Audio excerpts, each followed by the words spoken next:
ఓం సాయిరామ్. సమర్థ సద్గురు సాయినాథ్ మహారాజ్కి జై. సాయిబాబా భక్తులందరూ కూడా నమస్కారం అండి. సాయినాథుని ఆశీస్సులతో అందరూ కూడా సుఖంగా సంతోషంగా అష్టైశ్వర్య ఆరోగ్య అభివృద్ధితో ఉండాలని మనస్ఫూర్తిగా కోరుకుంటూ ఈరోజు ఈ వీడియోని మొదలు పెడుతున్నాను. ఈరోజు వీడియో ఏంటంటే, గొప్ప తీపి కబురుతో వచ్చానమ్మా, కాదని నువ్వు వెనక్కి పంపొద్దు. నీ సాయిని పూర్తిగా నమ్మి వెంటనే వినిబిడ్డా అని మన బాబాగారైతే ఈరోజు మనకి చాలా అద్భుతమైనటువంటి సందేశాన్ని అయితే మన ముందుకు తీసుకువచ్చారండి. శ్రీ షిరిడి సాయిబాబా ఆశీస్సులతో జ్యోతిష్యం చెప్పబడను. మీరు ఎక్కడెక్కడో జ్యోతిష్యం చెప్పించుకుని నిరాశ చెంది ఉన్నారా? అయితే ఒకే ఒక్కసారి గురువు గారికి ఫోన్ కాల్ చేయండి. దూర ప్రాంతాల్లో ఉన్న వారికి ఒకే ఒక్క ఫోన్ ద్వారా వెంటనే పరిష్కారం చెప్పబడను.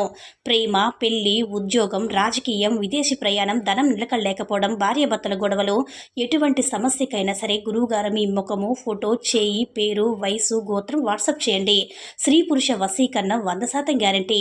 గురూజీ శివరామరాజు గారి ఫోన్ నెంబర్ 9172001817. మరి మన బాబాగారి సందేశం ఏంటంటే, చూడమ్మా, నీ మనసులో ఉన్న భారమంతా కూడా తప్పకుండా తొలగిపోతుంది. నీ మనసు ప్రశాంతంగా ఉంటుంది. నేను నీ దగ్గరే ఉన్నాను, నీతోనే ఉన్నానని నువ్వు ఎందుకు నమ్మడం లేదు? నీకు కలుగుతున్నటువంటి దుఃఖాన్ని ఎందుకలా నువ్వు బలవంతంగా ఆపేసుకుంటున్నావు? నీలో ఉన్న బాధను అంతా కూడా నువ్వు కుమిలిపోతూ నిలిపివేయొద్దు బిడ్డ. నీలో ఉన్నంత వరకు నీకు ప్రశాంతతని ఉండదు. నీ కష్టం, నీ బాధ, నీ కోరిక ఏది ఏమైనా సరే నేను నీతోనే ఉన్నాను అని నువ్వు ఎప్పుడైతే నమ్ముతావో అప్పుడు నీకు నీ బాధలన్నీ కూడా పూర్తిగా తొలగిపోతాయి, పూర్తిగా నశించిపోతాయి కూడా. నీ బాధలు, నీ సమస్యలు చెప్పడానికి ఎవరూ లేరని నువ్వు ఎందుకు అపోహపడుతున్నావో?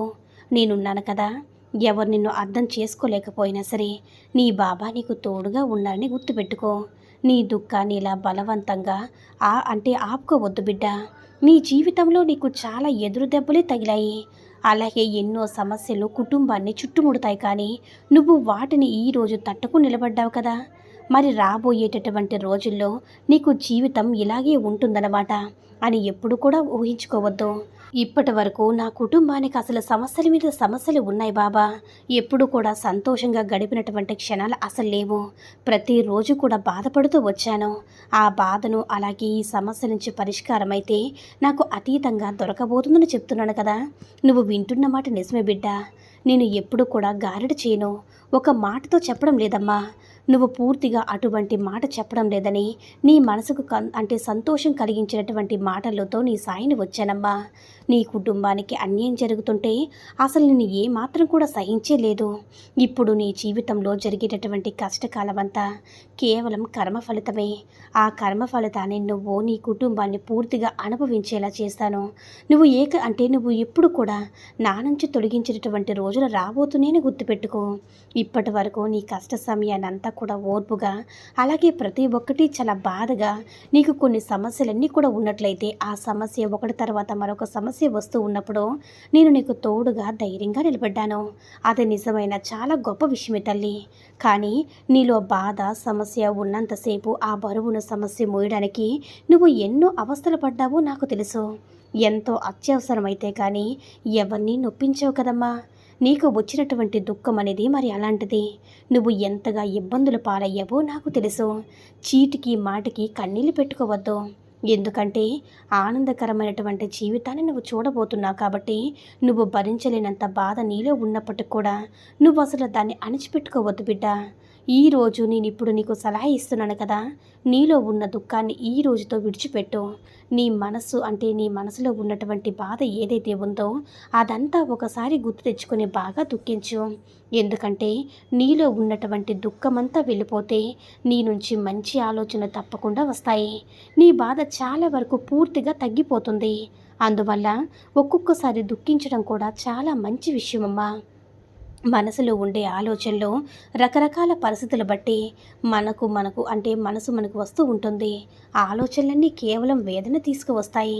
ఆ వేదన మనసులో పూర్తిగా తొలగించినప్పుడు నీకు వచ్చినటువంటి సమస్యను పరిష్కరించుకోవాలనే ఆలోచన వస్తుంది.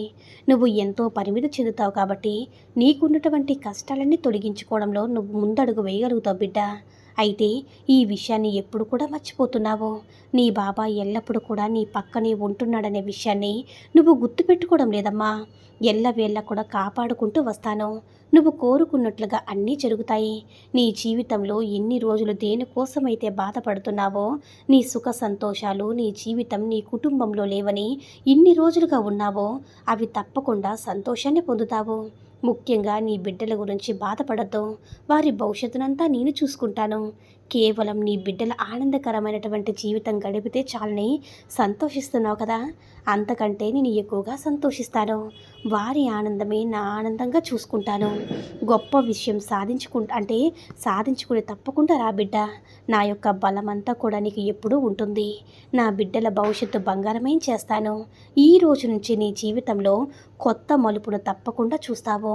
నేను మాట ఇచ్చి మరీ చెప్తున్నాను. నీ మనసులో నువ్వు ఏదైతే మంచి జరగాలని అనుకుంటున్నావో, దాని గురించి నువ్వు అనుకున్నటువంటి పని పూర్తిగా విజయవంతమవుతుంది. నీకు పట్టినటువంటి దుర్గతలు కానీ, కర్మ ఫలితాలు కానీ అన్నీ నీ నుంచి ఒక్కొక్కటిగా తొలగించబోతున్నాను. ఇకపై ప్రశాంతతతో కూడినటువంటి జీవితం నీ కుటుంబానికి తప్పకుండా లభించబోతుంది. కొన్నిసార్లు కాలం అనేది పెట్టేటటువంటి పరీక్షల్లో నేను అతీతును కాను. ఎంతటి వారైనా సరే పరీక్షలు ఎదుర్కోవడానికి తప్పకుండా సిద్ధంగా ఉండవలసిందే కదా. నీకు ఏ విధమైనటువంటి బాధ కలిగినా కూడా, ఎలాంటి దుఃఖం వచ్చినా కూడా, ఎన్ని సమస్యలు వచ్చినా కూడా ఈరోజు నువ్వు చాలా ధైర్యంగా నిలబడి ఉన్నావు. ఒక్కసారైనా సరే నువ్వు నీ కుటుంబంతో వారికి ఎలాంటి హాని కలగలేదంటే నువ్వు అదంతా నా అనుగ్రహం లేకుండా జరిగిందని అనుకుంటున్నావా? నువ్వు నన్ను తలుచుకున్నా తలుచుకోలేకపోయినా సరే నేను ఎప్పుడు కూడా సదా కాపాడుకుంటూ వస్తాను తల్లి. నువ్వు నమ్మినా నమ్మకపోయినా ఇదే సత్యమని మన బాబాగారు అయితే ఈరోజు మనకి చాలా అంటే చాలా అద్భుతమైనటువంటి సందేశాన్ని అయితే అందించారండి. సాయి మహిమల ద్వారా వచ్చిన ఈ సందేశం మీ అందరూ కూడా నచ్చిందని అనుకుంటున్నాను. ఈ వీడియో కనుక నచ్చినట్లయితే లైక్ చేసి షేర్ చేయండి. మరిన్ని వీడియోస్ కోసం మన ఛానల్ని సబ్స్క్రైబ్ చేసుకొని మాకు కొంచెం సపోర్ట్ చేయండి. ధన్యవాదములు.